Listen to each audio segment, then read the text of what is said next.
Here and there in interviews I've done in various places, I've talked about things that I've heard kind of behind the scenes on the down low about my profession, the APA, the American Psychological Association, and the things that their members have been doing to feed into this insane social justice insanity. Now, I'm kind of lucky. Listen, I'm a psychologist, but in my profession, I really don't honestly encounter the APA all that much. I use the APA mostly when I was a student. It gave me access to different resources that I needed at the time, but I really have not needed to have any sort of affiliation for the AP with the APA in years, and I am frankly very happy about that. Now, a couple of the rumors that I've heard are the first thing, and I've heard these rumors, by the way, from like multiple sources that are not connected to each other, which is why I started talking about them publicly.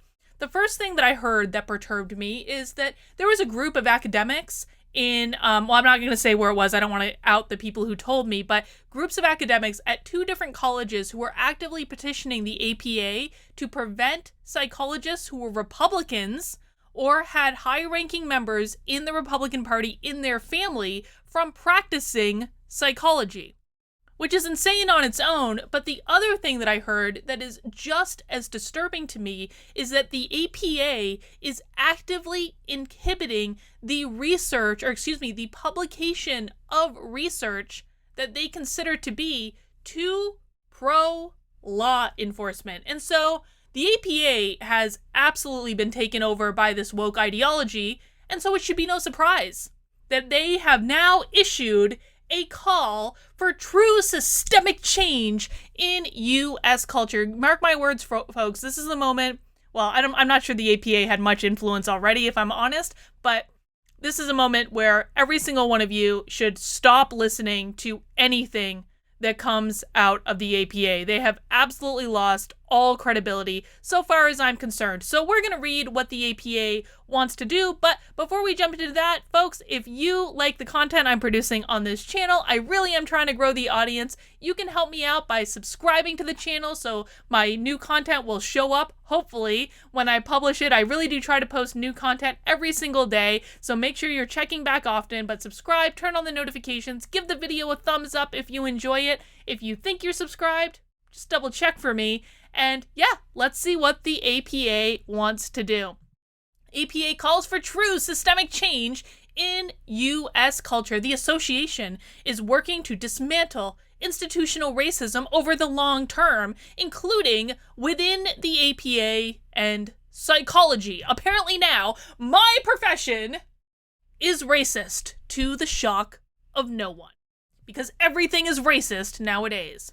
Police brutality may be what sparked a wave of protests across the United States and beyond, but the racism pandemic, a term used by APA President Sandra Schulman for the ongoing harm caused by racism, runs far deeper. Today's inequities, psychologists say, are deeply rooted in our past, and the status quo is no longer acceptable. No, actually, many psychologists don't say that. I can't tell you how many emails and messages I get from psychologists who are terrified to speak up because they think they're going to lose their license. I'm an industrial organizational psychologist. I do not need to be licensed in order to practice industrial organizational psychology for many, many reasons, but most people who are doing clinical work, especially, they do need to be licensed to practice that work. So they are actually in very real danger of losing their ability to practice their profession if they speak out against this racist nonsense that the APA is now threatening to perpetuate. Let's keep going. Every institution in America is born from the blood of white supremacist ideology and capitalism, and that's the disease, says the president of the Association of Black Psychologists. Across the country, there's talk about what it would take to achieve true systemic change. So I'm sure the APA in this document is going to present a well thought out and cohesive plan for true systemic change, she said sarcastically. Psychological research, treatment, and leadership can and should be a key part of the solution, but that requires taking a hard look at how the field has overlooked and even perpetuated racial injustice in the past, psychologists say. There have been times in the course of my journey into doing this sort of thing that I've actually been really sad. The reality is that in my business, I did a lot of in-person training. A lot of my work ended up getting postponed until next year, and so I had a lot of time to be able to spend with you guys doing these types of videos and content, and I'm really, really happy for that. But I really have been sad lately about what has happened to my business in the course of this whole thing. Not that it's failing by any means, but I'm like, I put so much time and energy into it, and now it feels like I'm kind of transitioning away from it. But honestly, when I read stuff like this, I kind of don't really think that I had a choice in the matter. I refuse to buy in to this critical race theory nonsense. I refuse to integrate it into my work. I refuse to sell it to clients just for the sake of making money. Like, a lot of you call me a grifter. If I was grifting, I would be grifting in corporate training, dude. That pays a whole heck of a lot more than YouTube. I can make more in one day of corporate training than I can in a month on YouTube. So if that was the grift, that would be what I was doing. I would put together all these BS diversity training plans. I would sell them like hotcakes to every organization that would have me. And believe me, I get a lot of work doing it. A lot of people are doing exactly that. But I absolutely refuse. It goes against my fundamental principles. And if that means transitioning away from the work I had been doing to speaking out against this nonsense, then fine, whatever. Across the country, there's talk of, okay, we already read that. APA is addressing the issue on 3 levels by broadly communicating psychological science on bias and racism, including through media interviews, blogs, and podcasts, by developing an actionable recommendation through the APA Presidential Task Force related to racial disparities in policing and police-citizen encounters, particularly related to the Black community, and by working to dismantle institutional racism over the long term, including within the APA and the field of psychology. Now, if the APA actually wanted to fight these things, there are so many more ways that they could be dedicating their resources that would be so much more helpful than doing this nonsense. I can't, oh my god, maybe that's a whole separate video on its own. I don't want this video to be like 18 hours long. That work will rely on extensive input from APA members, a process that started with a series of virtual town halls launched in June. Members' priorities include establishing a racially diverse psychology workforce, and more efficiently and effectively translating research into action. Well, there isn't a place where the APA is going to thoroughly suck, because there is very little that comes out of the APA ever that is actually actionable. So I actually, maybe a good goal, maybe a productive goal, but I really doubt the APA is ever actually going to do that. The work will rely on extensive input. We've already read that. Psychologists have a role as activists. Excuse me? APA? No, I do not have a role as an activist. Psychologists have a role as activists in their own communities as well. They can make their voices heard by contacting their lawmakers, volunteering for a cause or candidate, speaking up on social media, and more. Is the APA, I think the APA is a nonprofit organization, I'm fairly certain about that. Did the APA just advocate for their members to vote a certain way? APA has a long history of taking stands on issues, but we also know that we have our own issues as an association and as a field, says APA author Arthur Evans. We have to look at our role as a discipline in perpetuating some of the things that are being protested. That has to be a part of our commitment. According to research and science APA, the people who are out doing the protesting are actually significantly more likely to have mental health issues. Why are we taking guidance from people who are significantly more likely than average to have mental health issues? Shouldn't we be trying to actually help those people instead of bending the knee and saying, yes, please, tell us what to do?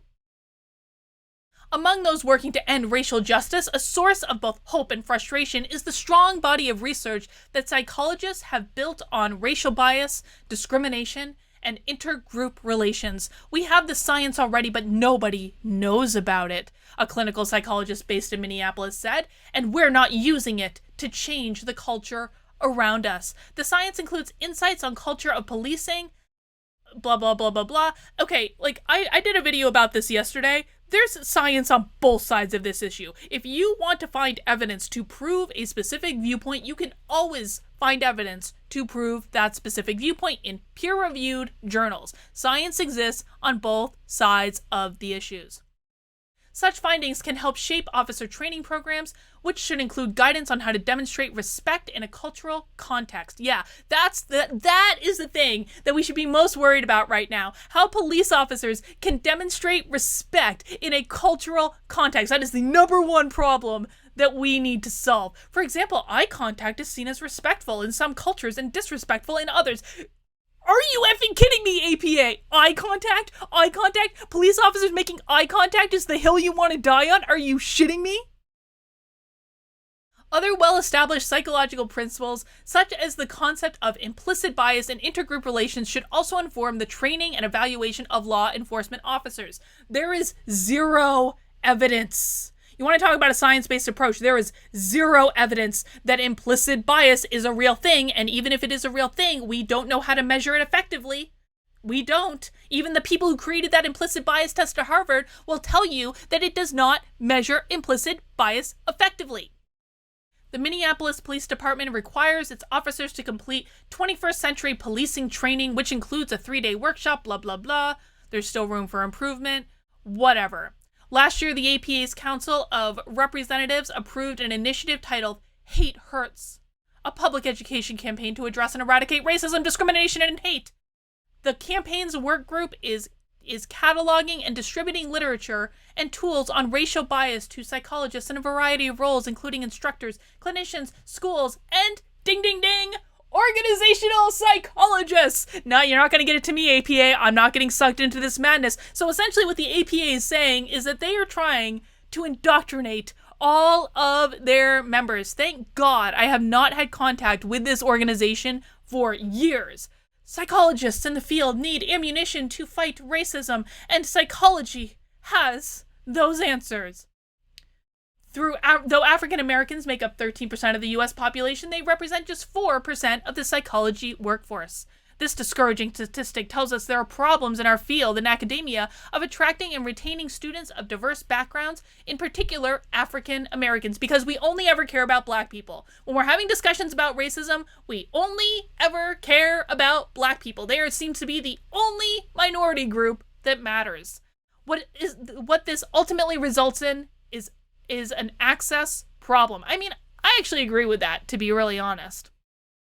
For years, Kelly was the only African-American psychologist in Georgia who was board certified in clinical health psychology, an especially important area given the documented health disparities among African Americans. Everywhere I go, I'm the only African-American male psychologist. Well, you're still a man, so, don't get on your high horse too much yet, Dana. A clinical psychologist who is based in New York City during APA's virtual town hall, adding that he has never had a supervisor of color. APA offers a series of grants and fellowships for psychologists from ethnic and racial minority groups and convenes blah, blah, blah. And there are signs of hope that the field is becoming increasingly diverse. In 2019, 38% of psychology graduate students were from racial and ethnic minorities, and 12% were African American. However, there's still room for improvement because, and I will acknowledge, I actually think that that's good. I think that more people, having a more diverse set of a psychologist is actually a really good thing. That's positive. 2 thumbs up. Listen, guys, we have to throw people bones where we can. We have to give people stars when they do something correct, even if that correct thing comes wrapped in a 1.5 miles of BS. I'm really trying to swear less on this channel, okay? I'm trying. I'm putting in the effort. You guys gotta give me, I'm gonna get there, I swear. Stuff just makes me so mad. I can't help it.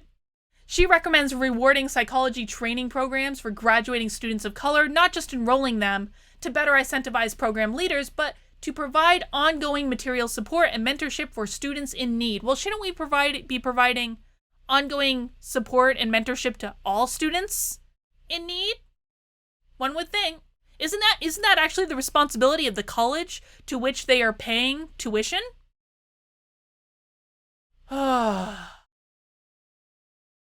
Of APA's commitments is to facilitate dialogue across the field of racial injustice, both within various racial minority groups and across racial lines. It's important for APA to have an example of how an organization can look at itself internally.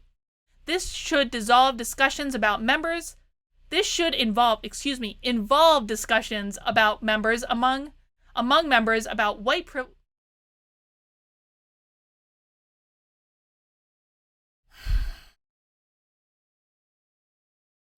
This should involve discussions among members about white privilege and white fragility, she said, referring to the discomfort many white people feel while discussing race and racism. Hey, APA, with your science-based approach, listen, we have a header here, science-driven solutions.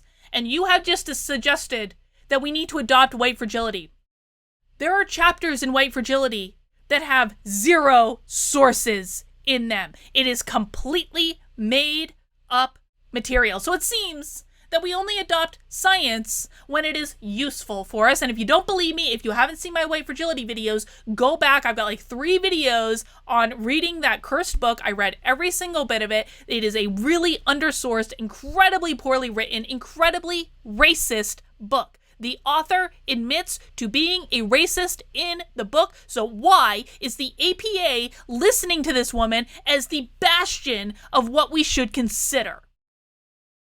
Along the same lines, other members urge APA's new task force to craft guidelines on how organizations can leverage psychological insights to conduct effective anti-racist training, which is likely to be a top priority. Thus, the problem, because anti-racist training is only going to make organizations more racist. It is an Orwellian term. Anytime you hear the word anti-racist, you need to think racist. They should include being very clear about systemic racism and how this system is designed specifically to be invisible to white people. In the vein of responses to national emergencies such as 9/11, state, provincial, and territorial psychological organizations might organize teams of emergency mental health providers to aid communities facing race-related stress around protests and policing. Psychologists are already providing these services in some areas, but such efforts aren't typically coordinated at state or national levels. Finally, psychologists should work in creating healing opportunities for people of color that address cultural trauma that has been going on for the past several hundred years. The day-to-day racism-related stress and transgenerational trauma within families. Miller's dissertation documented the overdiagnosis of schizophrenia in African American populations. In other words, she has no expertise in this area. Oh my God. Ultimately, APA's efforts must encompass a range of actions that reflect the complexity of the present moment. APA has an evolving plan to contribute to the eradication of racism. We don't have all the answers, but we're committed to addressing this over the long term. We're creating a plan that puts racism in the context of national and global issues, as well as an ongoing pandemic. There you have it, folks. There you have it. The APA has been taken over by crazy people. They no longer have any credibility. Apparently, my entire profession is based on white supremacy. Whatever. Like, this is 2020, man. This is 20. Everyone has lost their minds. All right, guys. That's all. I got nothing else for you. I'll see you soon.